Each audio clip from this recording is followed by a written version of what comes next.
Bien, hermanos, esta mañana seguimos con nuestra serie de mensajes Semana Santa día por día. Bueno, hermanos, la semana, como decimos en buen salvadoreño, ya nos respira aquí en la nuca, ¿verdad? La Semana Santa. ¿Y cuánto necesitamos ya esas vacaciones, hermano? Y fíjense, hermano, que tristemente cada Semana Santa no tiene nada de santa. De hecho, los accidentes de tránsito aumentan porque los conductores andan hasta el tope, aumentan las muertes y muchas cosas más. Y el objetivo, hermano, de esta serie de mensajes que va a terminar de este domingo que viene al próximo, es mantener una limpia conciencia y entendimiento de lo que significa para nosotros los creyentes la Semana Santa. Es recordar al que es digno de toda admiración. Ahora, esto significa, hermano, que nosotros los creyentes somos enemigos de que salgamos a la playa un día, no, para nada, y de disfrutar las cosas disfrutables de la vida, no, tampoco. Pero, hermano, cuando entramos en la Semana Santa, ese lapso sagrado, amado hermano, desde el domingo de Ramos o la entrada triunfal hasta el domingo de resurrección, en esta serie estaremos viendo y hemos visto día por día de lo que dicen las Escrituras, qué pasó cada día. Y lo hemos visto en el siguiente orden. El domingo 8 de marzo vimos el día lunes, el domingo 15 de marzo, que fue el domingo pasado, estuvimos hablando acerca de lo que pasó el día martes y miércoles. Y hoy, hermano, que es el domingo 22 de marzo, estaremos hablando acerca del jueves y el viernes. Ahora, hermano, esto que voy a decir es importante. Muchos de nosotros, hermano, los cristianos, ¿manda la Biblia que los cristianos celebremos una Semana Santa? Bueno, la Biblia no menciona que debemos celebrar una Semana Santa, pero sí dice que, hermano, debemos nosotros celebrar la resurrección de Cristo, que la iglesia primitiva se reunía cada primer día de la semana para adorar a Dios, y la palabra nos dice que debemos vivir para la gloria de Dios siempre, todos los días, no solo la Semana Santa. Hermano, muchos de nosotros se nos ha olvidado este concepto. Y el día jueves y viernes son los días centrales de la Semana Santa en los que conmemoraron los eventos más significativos de la vida de nuestro Señor Jesucristo antes de su resurrección. El Jueves Santo, por ejemplo, hermano, este día se centra en los preparativos de Cristo para su entrega. Según, hermano, la tradición cristiana, y no solo la tradición ni los historiadores, sino que la Biblia misma nos dicen, hermano, que pasaron 3 eventos fundamentales en estos días. Por ejemplo, la última cena, que es la cena del Señor. Jesús, hermano, se reunió con sus apóstoles para celebrar la Pascua. Recordemos que Cristo era judío y él, hermano, les dice a los discípulos: cuánto he deseado pasar este momento con ustedes, porque no lo volveré a hacer hasta que yo regrese. Y es ahí, hermano, donde queda instituida la cena del Señor. También, amado hermano, en estos días, jueves y viernes, específicamente jueves, el día jueves, amado hermano, vemos el ejemplo que, dicho sea de paso, solo el Evangelio de Juan lo menciona, es el lavado de pies. ¿Qué enseñanza, hermano, del día jueves de nuestro Señor Jesucristo para sus discípulos? De hecho, Pedro le dice: hey, Señor, ¿tú me estás lavando los pies a mí? Y eso es una gran enseñanza, hermano. De hecho, en los seminarios teológicos, hermano, en lugar de tener tanto conocimiento aquí, debemos recordar que nosotros estamos para lavar pies. Y es un concepto que se nos olvida a los creyentes. Ah, no, es que pues sí, yo soy líder. Ah, no, si yo soy esto. No, hermano, nosotros somos lo que somos porque Dios tuvo misericordia de nosotros. Tú no eres bueno para vender porque, sí soy yo. No, tú eres bueno para vender porque Dios te dio la capacidad para hacerlo. Tú tienes salud porque Dios te ha dado salud. Tú tienes el negocio que tienes y has prosperado porque Dios ha sido bueno contigo. Tú tienes los títulos universitarios que tienes porque Dios te dio la capacidad para tener esos títulos universitarios. Todo se centra en la gracia y en la misericordia de Dios. Sea mucho o sea poco lo que tengamos. ¿Está conmigo? Nunca se nos olvide, hermano, de dónde venimos, quiénes somos. Usted no sabe con quién está hablando, dicen algunos. También el día jueves vemos, amado hermano, la oración en el huerto allá de Getsemaní. Tras la cena, Jesús fue a orar, amado hermano, en el monte, en el huerto, dicen algunos también, de Getsemaní, donde fue traicionado por Judas Iscariote con un beso y arrestado por los guardias. Dicho sea de paso, hermano, aquí hay un punto bien interesante. ¿Sabe por qué? ¿Sabe por qué cuando Judas va a negociar la entrada de Cristo, la entrega de Cristo, cuando él va a negociar esto, ¿por qué creen que Judas dice, al que yo bese, ese es? Porque Cristo, hermano, él era uno más que todos, uno igual que todos. Él no se diferenciaba sobre los demás, él era igual a los demás. Y eso se nos olvida a muchos hoy en día. Entre más espectacular es el pastor que va a predicar, ahí, ¿verdad? Las imágenes. Ahora tenemos templos totalmente oscuros donde hay una luz seguidora que sigue al siervo de Dios, ¿verdad? Hermano, cuando presentan a los siervos de Dios, ahora, ¿verdad? ¿Cómo los presentan? Y con nosotros, fulano de tal, tiene al escrito como 28 libros, ha hecho esto, ha predicado con millones de personas. ¿Sabe qué? El apóstol Pablo dice que todo eso lo tiene por basura. Y Cristo se confundía entre los demás. El día viernes vemos la pasión y la muerte. Es un día de luto y de reflexión que conmemora el sacrificio de Cristo en la cruz del Calvario, y los hechos principales incluyen lo siguiente: el juicio. Dicho sea de paso, el juicio más chabeleado de la historia. El juicio más,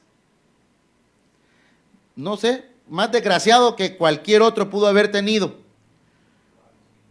Jesús fue llevado ante las autoridades como Caifás, Poncio Pilato, Herodes, y Pilato, ante la presión de la multitud, se lavó las manos y dijo: yo no encuentro ningún clavo en este maestro, así que ahí ustedes lo van a matar. Vemos, hermano, el camino hacia la cruz, el camino de Jesús cargando la cruz hacia el monte el Calvario, hacia el Gólgota el Calvario, mientras era azotado y coronado de espinas. Y también el día viernes vemos la crucifixión y la muerte alrededor de las 3 de la tarde. Jesús murió en la cruz tras pronunciar sus 7 palabras.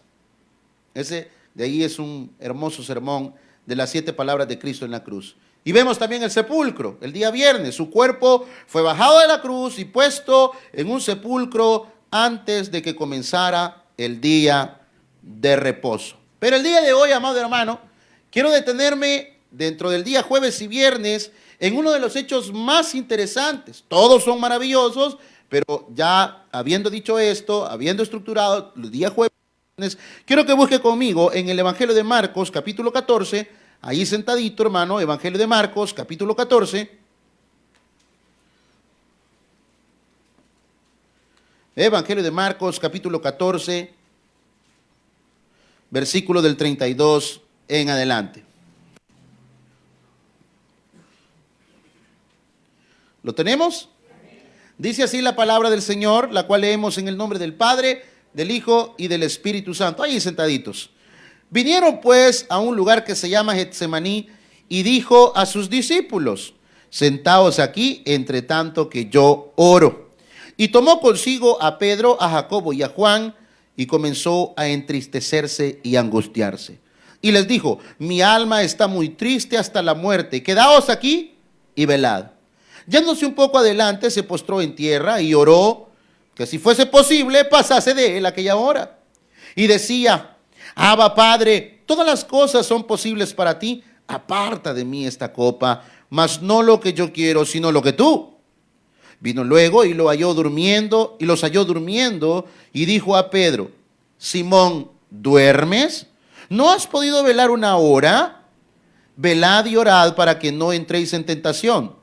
El espíritu a la verdad está dispuesto, pero la carne es débil. Otra vez fue y oró diciendo las mismas palabras. Al volver otra vez los halló. ¿Cómo los encontró?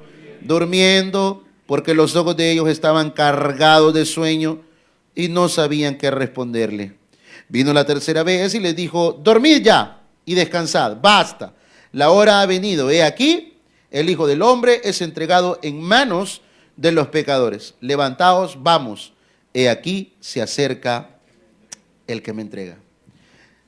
Eres bueno, Señor, te damos gracias por tu palabra esta mañana. Quita todo estorbo que nos robe la atención de ella y que la exposición de tu palabra pueda hablar, pueda animar y pueda consolar nuestras vidas. Gracias, Señor, en Cristo Jesús.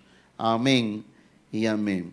Mis amados hermanos, dentro del día jueves y viernes, uno de los acontecimientos más impactantes, hermano, es impactante ver que el Dios encarnado en esta tierra estaba lavando los pies de hombres pecadores. Eso es impactante.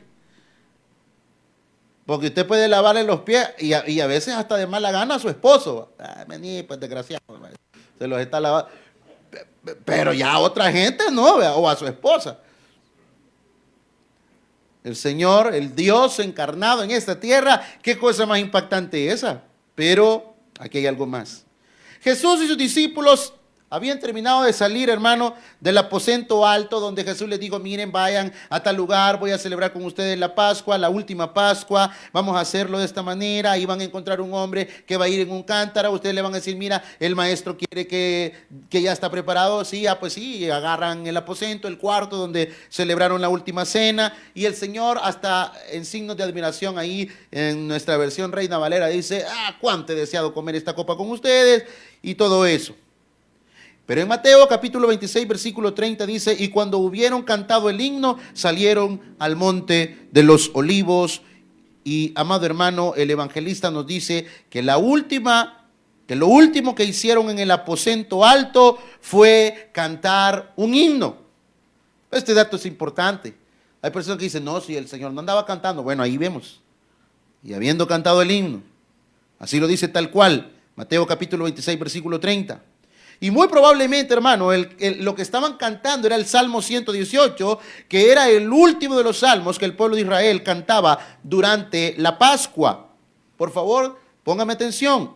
Este salmo comienza y termina diciendo: alabad a Jehová, porque Él es bueno, porque para siempre es su misericordia. ¿Y cuántos podemos decir eso hasta el día de hoy? Eso, que la gracia y la misericordia han sido con nosotros todo el tiempo. Es muy probable, hermano, que estas palabras estaban resonando en la mente de Cristo cuando fueron al monte de Getsemaní. Bueno, ¿cómo se lo compruebo? Cuando uno canta un himno y le gusta, usted lo anda tarareando, ¿verdad? Ahí anda usted cantándolo. Ahí anda usted cantando, usted lo anda cantando. Y muy probablemente habían terminado de cantar y el Señor muy probablemente estaba cantando este himno. Pero en el momento que llegaron al monte, algo comenzó a pasar. Algo comenzó a pasar en el corazón de Cristo. Mire, ve ahí conmigo Mateo capítulo 26, versículos del 36 y 37. Mateo capítulo 26, versículos 36 y 37 dice: entonces llegó Jesús con ellos a un lugar que se llama Getsemaní y dijo a sus discípulos: sentaos aquí entre tanto que voy allí y oro. Y tomando a Pedro y a los hijos de Zebedeo comenzó, ¿a qué dice, hermano? A entristecerse, pero no solo a eso, sino que ¿a qué más? A angustiarse en gran manera. Mire qué interesante esto, hermano. Cristo, el Dios encarnado. Marcos nos dice lo siguiente: vinieron pues a un lugar que se llama Getsemaní y dijo a sus discípulos: sentaos aquí entre tanto que yo oro. Y tomó consigo a Pedro, a Jacobo y a Juan y comenzó a entristecerse y angustiarse, nos dice Marcos. Pero Mateo nos dice que comenzó a entristecerse y angustiarse en gran manera. Ahí hay una gran diferencia, hermano. ¿Sí o no?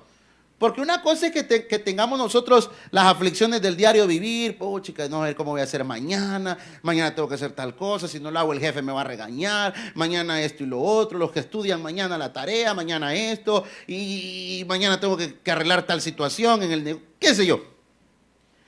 Pues son normales, las sobrellevamos. Pero Mateo nos dice que el Señor comenzó a entristecerse y angustiarse en gran manera. El texto de Marcos dice literalmente que el Señor comenzó, en el griego dice que el Señor comenzó a llenarse de horror y de angustia. Así lo dice el texto en el original. Tan profunda era la tristeza del Señor que allí, hermano, hubiese podido morir en ese momento de no haber sido fortalecido por Dios, como lo vamos a ver más adelante en el versículo 38. Así que la pregunta esta mañana es, ¿qué era lo que había llenado de horror el alma de nuestro Señor Jesucristo al llegar a Getsemaní? ¿Por qué Cristo se llenó de horror? ¿Por qué? Hermanos, a través de la historia vemos, conocemos historias de hombres y mujeres que se han enfrentado a la muerte con valentía, ¿sí o no? De hecho, hay muchos de nosotros que decimos, no tengo miedo a la muerte. ¿Quién dice así? ¿Quiénes aquí dicen, no tengo miedo de morirme, ya, si el Señor no quiera, ya? Hay gente que sí le tiene miedo. Y es normal, hermano. O sea, no es pecado tenerle miedo a la muerte. Es normal que... Y dice, no, yo no le tengo miedo. ¿Y por qué andaba mascarilla hace 5 años? Así, no, yo no le tengo miedo. Y andaba como que para la luna iba, ¿verdad? Hasta se ponía aquí, aquí, aquí, por todos lados y no le daba la mano a nadie. ¿Qué onda? Le decía así, ¿verdad? Es normal que le tengamos miedo a la muerte. Nuestra naturaleza humana nos hace que le tengamos, es natural. Pero a través de la historia, hermano, encontramos hombres con coraje, con valentía y una quietud increíble ante la muerte.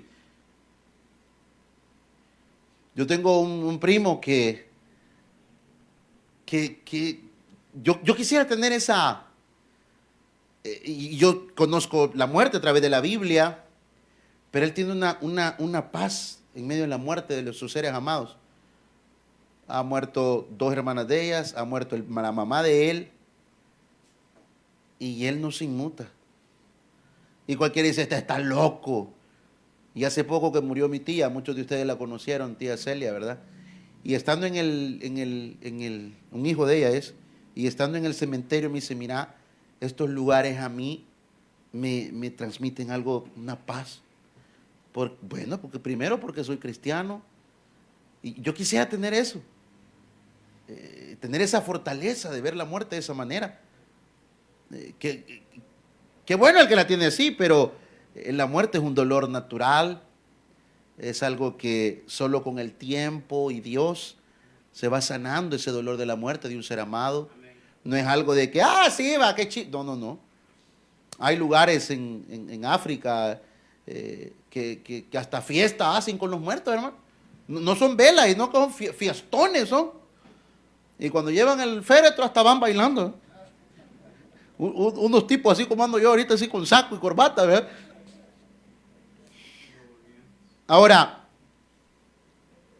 por ejemplo, tenemos en la Biblia como el caso de Esteban, es un ejemplo de cómo Esteban vio la muerte. En Hechos capítulo 7, versículos del 55 en adelante dice, leo para ustedes Nueva Traducción Viviente, pero Esteban, lleno del Espíritu Santo, fijó la mirada en el cielo y vio la gloria de Dios y vio a Jesús de pie en el lugar de honor a la derecha de Dios y les dijo, miren, veo los cielos abiertos y al Hijo del Hombre de pie en el lugar de honor a la derecha de Dios. Entonces ellos se taparon los oídos con las manos y dice, y empezaron a gritar para no escucharlo. Se lanzaron sobre él, lo arrastraron fuera de la ciudad y comenzaron a apedrearlo. Sus acusadores se quitaron las túnicas y las pusieron a los pies de un joven llamado Saulo, que es el apóstol Pablo. Mientras lo apedreaban, Esteban oró, Señor Jesús, recibe mi espíritu. Cayó de rodillas gritando, Señor, no los culpes por este pecado. Y dicho esto, Esteban murió. Qué manera más increíble de ver la muerte, hermano. Qué bárbaro Esteban. No se inmutó, le hizo frente. Otro ejemplo más contemporáneo a la par de Esteban fue el de un misionero llamado Miguel Sattler. Donde quiera que la historia de su heroico martirio, amado hermano, encontró una audiencia excepcional. Su testimonio se convirtió en un símbolo de la fidelidad al evangelio a los ojos del mundo del siglo XVI. En un día de primavera de mayo de 1527, Miguel fue sentenciado a muerte en la ciudad imperial de Rottenburg, Alemania, en el río Neckar. La sentencia decía lo siguiente: Miguel Sattler debe ser entregado al verdugo. Este último debe llevarlo a la plaza y allí primeramente cortarle la lengua, luego atarlo fuertemente a un vagón y con tenazas de hierro al rojo vivo desgarrarle 2 veces su cuerpo. Luego, rumbo al lugar de la ejecución, hacerle lo mismo 5 veces más y entonces quemar su cuerpo hasta reducirlo a polvo como a un archihereje para la iglesia en Roma. Y no me voy a detener en este tema, pero él fue un monje de la Iglesia Católica que descubrió la fe en el Señor a través de la Biblia y se convirtió en un anabautista. La pregunta entonces, ¿era acaso más valientes Esteban o Miguel Sattler que nuestro Señor Jesucristo? ¿Esteban y Miguel fueron más fuertes y valientes que nuestro Señor? Pero ¿y entonces por qué el Señor se llenó de horror cuando estuvo en Getsemaní? ¿Por qué su alma se angustió? Obviamente que ellos no eran más valientes que el Señor. Así que ¿cómo podemos explicar entonces la angustia tan grande que se había adueñado del corazón de nuestro Señor Jesucristo?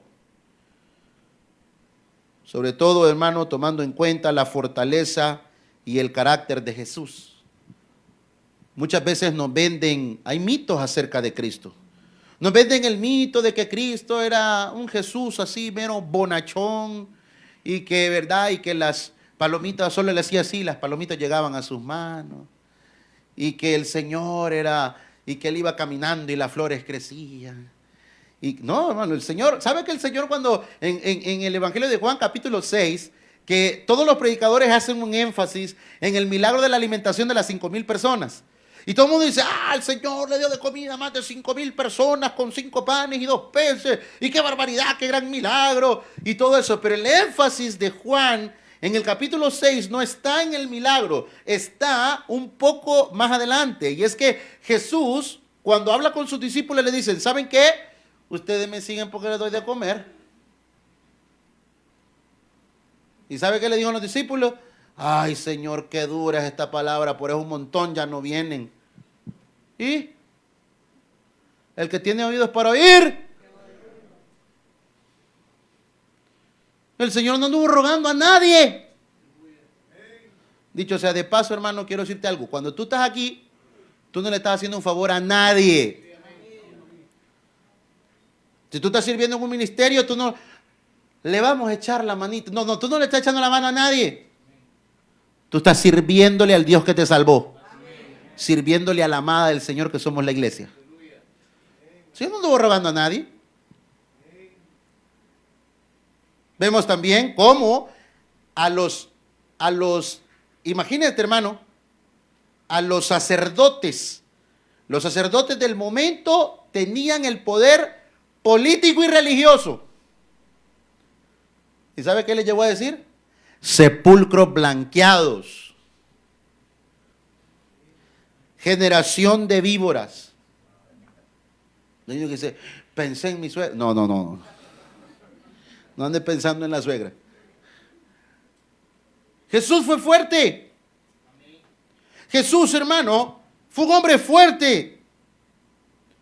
Así que la explicación de este misterio de por qué el Señor se aterrorizó, se horrorizó en gran manera, amado hermano, en el versículo 42 de Marcos dice, yendo un poco adelante, se postró sobre su rostro orando y diciendo, Padre mío, si es posible, pase de mí esta copa, pero no sea como yo quiero, sino como tú.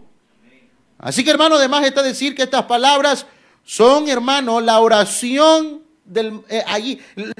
Si usted quiere saber cuál era el objetivo de la oración de Cristo en Getsemaní, fue esta: Señor, esta copa no me la quiero tomar, pero aunque no se haga lo que yo quiero, sino lo que tú. Y Mateo nos dice en el versículo 40 que al regresar donde estaban Pedro, Juan y Santiago, y al encontrarlos durmiendo, Cristo les dice, así como en un tono de reproche: ¿así que no habéis podido velar conmigo una hora? Y no se sabe, hermano, con exactitud por cuánto tiempo Cristo estuvo derramando su corazón delante de Dios en medio de esta situación tan angustiosa. Pero, mi amado hermano, lo que Él pide en esencia, lo que el Señor está pidiendo en Getsemaní, es de que, si de ser posible, no tenga que pasar por la experiencia de tomarse el contenido de aquella copa. Así que Cristo no le tenía miedo a la muerte. Cristo se aterrorizó, se horrorizó, se angustió hasta la muerte por lo que había en la copa. ¿Está conmigo, hermano? En el Antiguo Testamento, la copa era una figura que se usaba para señalar la ira de Dios contra el pecado del hombre. Mira, hermano, vivimos tiempos, y lo decía Dwight L. Moody, en los 1800, decía este hombre: vivimos tiempos de gran profesión cristiana. Ahora, han pasado más de 200 años, y ¿sabe qué, hermano? Seguimos teniendo tiempos de gran profesión cristiana. Todo el mundo dice que es cristiano. ¿Y usted cree en Cristo? Sí, yo creo en Cristo. Mire, creo en Cristo, pero en las iglesias no. Eso no tiene sentido, hermano. No, mire, yo sí creo en Dios porque Dios es tan bueno, ¿verdad? No, si es que por Él, no, si es que, ay, si el Señor, ¿verdad? Tan bueno, Papachú es lindo. No, aquí no se trata de eso. ¿Cuántos hemos escuchado la famosa frase: Dios te ama, Dios es amor, sonríe, Cristo te ama? Amén. Amén. Y eso es cierto. Pero también es cierto que Dios tiene una ira santa contra el pecador. Sí, así es. Mira, hermano, esto no significa que los cristianos no dejamos de pecar. Los cristianos somos pecadores por naturaleza. Es más, el pecado en nosotros, qué galán, hermano, que el pecado estuviera ahí abandonado y ya casi... No, el pecado en nosotros, hermano, mora como una bomba activa a punto de explotar. ¿Sí o no, hermano? Por años, que usted puede tener 80, 90 años, 100 años, pero pecado siempre hay en su mente, en su corazón.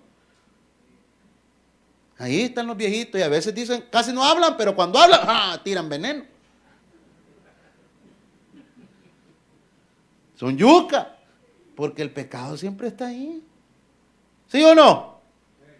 Ahora, el cristiano no es que deja de pecar. Pero, hermanos, recordemos que como Dios es amor, también Dios está airado con el pecador. Dice el Salmo 75:8, porque el cáliz está en la mano de Jehová y el vino está fermentado, lleno de mistura, y lo beberán todos los impíos de la tierra. En Isaías 51:22 dice de la siguiente manera, se refiere al castigo de Dios sobre la impiedad del hombre como un cáliz de aturdimiento y de ira. En Jeremías capítulo 25, versículo 15, Dios mismo la describe como la copa del vino de su furor. ¿Cuántos aquí nos criamos con padres yucas, hermano? Que con solo verlo teníamos que tenerle... Usted solo la mirada jamás y solo con la mirada me tenés que entender. Bueno, hermano, esa ira no se compara en absolutamente nada con la ira santa de Dios. Así que, hermano, no era la perspectiva de la muerte, de la cruz, ni de los latigazos a los que Cristo lo habían llenado de horror. No era eso. Era la perspectiva de tener que tomarse esa copa de ira hasta la última gota por amor de todos aquellos a quienes vino a salvar. Eso era lo que llenó de horror y de angustia a nuestro Señor. La palabra Getsemaní significa prensa de aceite. Esto hace referencia a las prensas donde el fruto del olivo era machacado. Y hermanos, recordemos que de allí viene el aceite de oliva. Y cuando Cristo llegó a Getsemaní, Él comenzó a sentir angustia, comenzó a sentirse afligido. Hermano, yo no sé si usted ha sentido ese sentimiento. De repente usted está tranquilo, pero de repente usted... Las mamás, por ejemplo. ¿Cuántas madres hay aquí? Las madres tienen como ese sexto sentido, ¿verdad? Y dice, ay, no, es que no sé, es que algo, fulanito, no sé, ya le voy a hablar a ver si está bien. Las mamás tienen eso. Bueno, dice que el Señor comenzó de repente a sentirse angustiado, afligido, ante la realidad de que unas horas más tarde sería triturado por una ira sin misericordia para hacer posible que hoy los creyentes disfrutemos la gracia y la misericordia sin una tan sola gota de la ira de Dios. Esto es hermoso, hermano. Cuando yo entiendo esto, entonces, hermano, ¿qué sacrificio puede ser estar en un culto? ¿Qué sacrificio puede ser servirle al Señor? ¿Qué sacrificio puede ser, amado hermano, dar mis diezmos y ofrendas como deben ser? ¿Qué sacrificio puede ser, amado hermano, involucrarme con la iglesia local?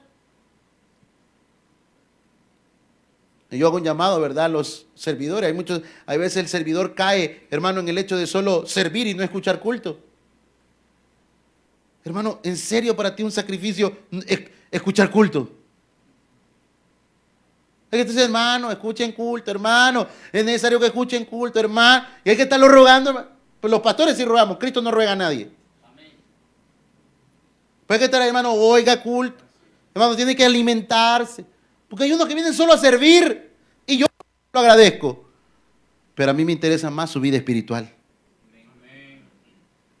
Aliméntese, oiga. Hermanos, mire, yo no sé si a usted le causa, hermano, algo esto en su corazón, pero ¿cómo es posible que un Dios tan santo, un Dios sin pecado, un Dios, hermano, que hizo realidad que nosotros tengamos el acceso al Padre? ¿Cuántos aquí tenemos hijos pequeños? Y hermano, nuestros hijos pequeños llegan a las 3 de la mañana si quieren a tocar nuestra cama, nuestro cuarto, no hay ningún problema. Nosotros tenemos la oportunidad de llegar a cualquier hora al Padre Celestial, pero eso fue a través del sacrificio de Cristo. Como hijos de Él, como hijos pequeños podemos llegar cuando algo nos angustia, cuando algo nos duele, cuando algo estamos pasando, el peor momento de nuestra vida. Podemos llegar a las 3, 2 de la mañana a hablar con nuestro papá, pero eso lo tenemos por el sacrificio de Cristo. Pero hermano, te quiero preguntar, ¿vives acorde a lo que Cristo hizo por ti?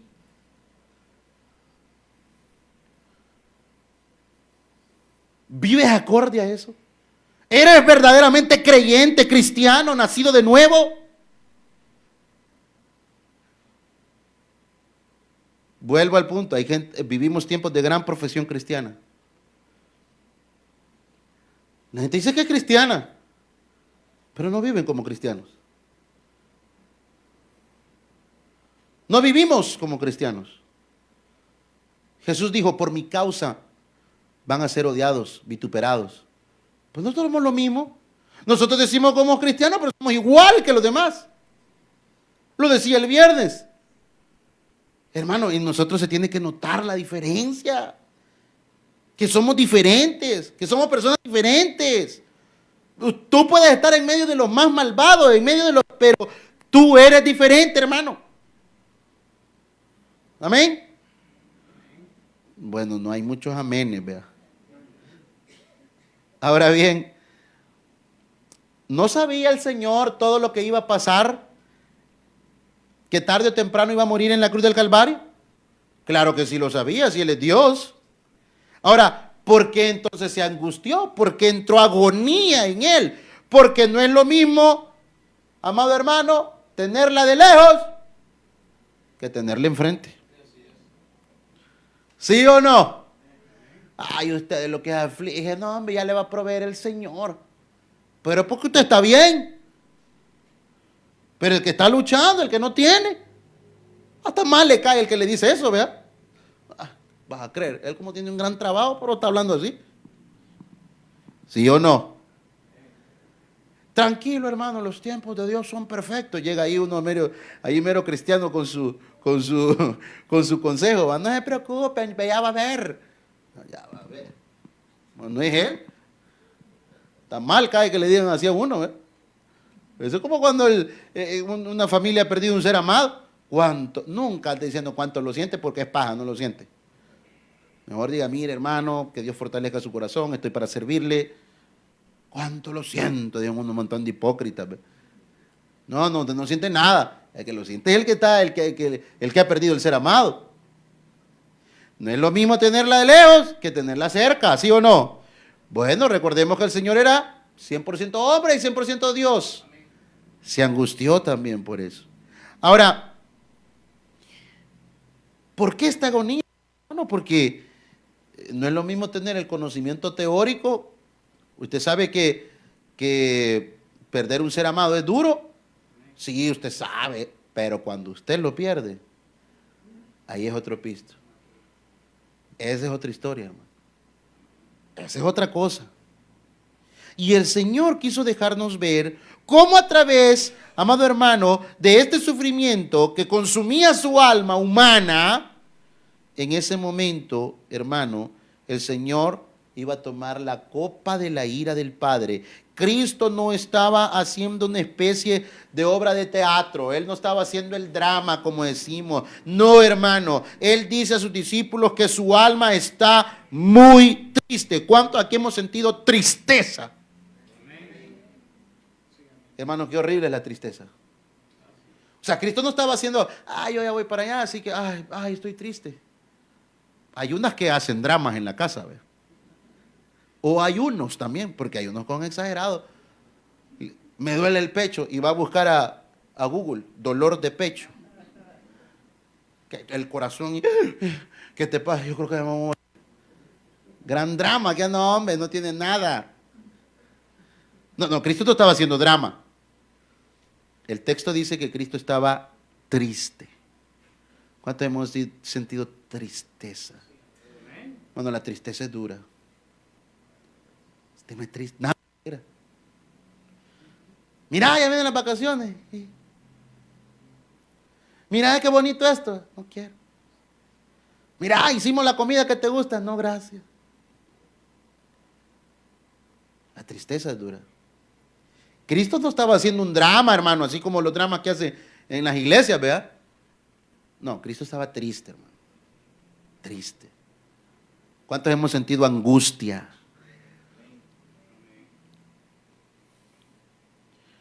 Hermano, dice la Biblia que él se sintió triste hasta la muerte. ¿Sabes qué, hermano? Si tú has venido triste esta mañana, el Señor conoce tu tristeza. Así que ánimo. Pero no era posible que pasara de él esta copa. Él era Dios. A él no le costaba nada decir, bueno, ya no. Pero incluso siendo Dios, aquí hay una gran enseñanza. Cristo siendo Dios se sometió a la voluntad del Padre. ¿Cuántos aquí hemos renegado y renegado y renegado por la vida que tenemos? Que de gracia, que a mí nunca me sale nada, que yo esto, que yo he luchado por aquí, que yo tanto que hago, y yo conozco un desgraciado que es un gran lépero y vive mejor que yo, y anda un mejor carro que yo no sé por qué a mí esto y lo otro, y vivimos renegando, y vivimos haciendo esto, y vivimos diciendo que no, que qué barbaridad, que no sé qué, que no sé cuándo, y renegamos por todo. Si el día está soleado, ¡ay, qué gran sol! Si está lloviendo, ¡ay, que mucho está lloviendo! Y que si hay frío, ¡ay, yo quisiera que hubiera calor! Los que son colochos quieren tener pelos lisos, los pelos lisos quieren colochos. Si el del bus va muy rápido, ¡qué bárbaro! Como que animales lleva. Si va muy despacito, ¡qué bárbara esta tortuga! Vivimos renegando por todo, y cuando vemos a un Cristo que se sometió, siendo Dios, se sometió a la voluntad del Padre. Mira, hermano, yo no sé qué tú estás viviendo ahora. Nosotros como Iglesia Bautista creemos en la soberanía de Dios, creemos en su divina providencia, creemos, amado hermano, en que Él de antemano ha visto las cosas, y creemos, aunque no entendamos lo que estamos viviendo, creemos, amado hermano, total y absolutamente, amado hermano, en la incomprensibilidad de Dios. Hay cosas que no vamos a entender por qué las vivimos en esta vida, pero solo descansemos que esa es la voluntad de Dios. Aunque no la entendamos, aunque no entienda por qué está pasando lo que está pasando, aunque no entienda por qué un hijo, hermano, la semana pasada, hace un par de días, moría un niño de 11 años con leucemia, el hijo de un amigo pastor. De hecho, cuando nosotros recién venimos a este local, ellos vinieron como 3, 4 veces. ¿Cómo es posible que un niño de 11 años, que el papá es pastor, que incluso con él, con este cáncer, el papá nunca dejó de ir al tabernáculo allá en Chalatenango donde pastorean? Nunca dejó de ir, nunca dejó de servir, nunca dejó de servir. ¿Cómo es posible entonces que Dios le haya permitido que su hijo de 11 años muriera? ¿Dios es malo? No, no es malo. Que hay cosas que nunca vamos a entender es otra cosa. Así que en lugar de renegar, mire, hay unos de nosotros que renegamos porque no tenemos pisto. Poche, que yo como lucho, si yo hasta Avon vendo para ver si sale algo de ahí. Y está bien, no es pecado, hermano. La rebusca es ¿cómo se llama? Es válida la rebusca. Démosle. La rebusca es válida, señores. Así que unos estudian, trabajan, ponen uñas. Está bien, no hay problema, hermano. La rebusca es válida. Pero hay unos que el Señor nos tiene acabados porque sabe el nivel de soberbia que nos manejamos.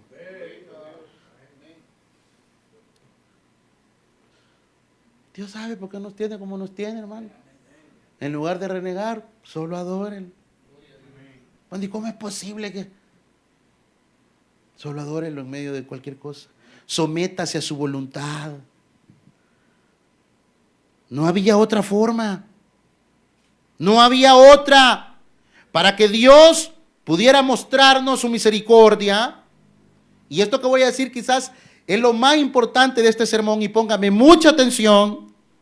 Para que Dios pudiera mostrarnos su misericordia sin pasar por alto su justicia, porque Dios es justo, el Hijo de Dios tenía que sufrir el castigo que tú y que yo merecemos por nuestros pecados. No había otra forma. Por eso alguien decía que aunque Cristo vino a predicar el Evangelio, el objeto principal de su venida es que hubiese un Evangelio que predicar. El deseo de Dios es que todos procedan al arrepentimiento. Pero ¿sabe qué, hermano? Ese no es el deseo de la gente. ¿Hace cuánto tú no lees tu Biblia? ¿Hace cuánto tú no verdaderamente adoras a Dios con un cántico? ¿Hace cuánto? ¿Hace cuánto tú no le... Mire, la adoración a Dios no se limita aquí con el piano. La adoración a Dios es como vivimos para su gloria. Es como mis finanzas glorifican a Dios. Es como mi sexualidad glorifica a Dios. Es como todo lo que yo hago glorifica a Dios. Eso es adoración pura a Dios. Porque ¿de qué sirve, hermano, que levantemos las manos? Ay, qué lindo el Señor. Y cuando salgamos seguimos siendo los mismos léperos de siempre.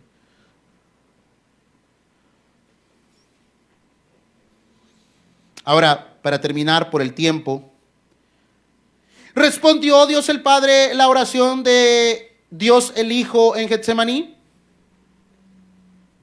Dios le dijo a Jesús, ¿cuál era la petición de Jesús? No pasar la copa. ¿Está conmigo, hermano? Con esto voy cerrando. ¿Cuál era la petición de Cristo? No tomarse la copa, no pasar la copa de la ira del Padre. ¿Respondió Dios a esta petición? Sí. Mire lo que dice Juan 11:42. Ya vamos terminando, hermano. Solo me faltan 2 parrafitos nada más. Mire lo que dice Juan, capítulo 11, versículo 42. Yo sabía que siempre me oyes, pero lo dije por causa de la multitud que está alrededor, para que crean que tú me has enviado. ¿Qué es lo que significa este versículo? Cada vez que el Hijo iba al Padre en oración, el Padre siempre lo oía. Así que estamos de acuerdo en que el Padre lo escuchó, ¿verdad? Ok. Dice Lucas capítulo 22, versículo 43, que Dios envió un ángel para fortalecerlo. Así que, mi amado hermano, esto tiene una enseñanza maravillosa. Y es que la respuesta de Dios no fue librar a Cristo de la copa de la ira del Padre, sino fortalecerlo. ¿Cuántos aquí tenemos peticiones aquí que Dios nos ha dicho que no todavía? Que Dios no nos ha respondido. Mira, hermano, yo creo que te voy a sonar mal con lo que te voy a decir y quizás, perdóname, y quizás usted va a decir, no, ya no vuelvo a ir a este maestro. Quizás Dios nunca te va a responder esa petición que le estás pidiendo. Pero ¿sabes qué, hermano? Él te va a dar la fuerza para seguir adelante. Eso sí lo va a hacer el Señor. Quizás Dios nunca te va a sanar, pero Él te va a dar la fuerza y la valentía para seguir adelante en medio de todo. Porque lastimosamente las enfermedades son a causa de nuestro pecado. Este hombre se va deteriorando día con día. ¿Qué debe hacer el cristiano? Confiar en la soberanía de Dios. Mi amado hermano, yo creo que lo menos que podemos hacer es vivir para la gloria del Dios que salvó pecadores como nosotros. De aquel Dios encarnado que se tomó la copa de la ira. Y hermano, por razones de tiempo no vamos a hablar de la copa de la ira. Tú no tienes, hermano, la ira de Dios es lo más duro que puede existir. Y Dios, el Cristo, la tomó por ti y por mí. Mi amado hermano, yo sé que no somos perfectos, pero al menos hagamos una lucha honesta con nuestros pecados. Démosle un aplauso al Señor.